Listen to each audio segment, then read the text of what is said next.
Muna ni update sa taga Kapalong mga idol nga katong nakingking makina, 100 chassis o turbo cleaning. Isa ka piston lang ang magilis.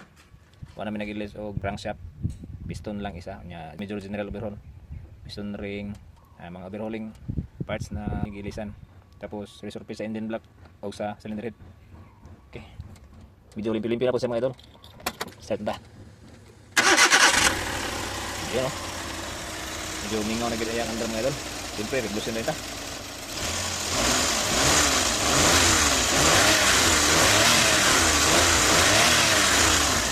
Yun o.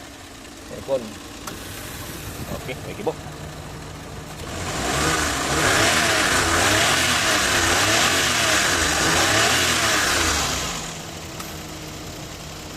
Nya bawas washer pa ini. Napaday bawas washer sa compressor kay mawala daw madugay ang iyang aircon, dugay daw balik. Sabi nagdugay na daw andar og dagan. Yes na.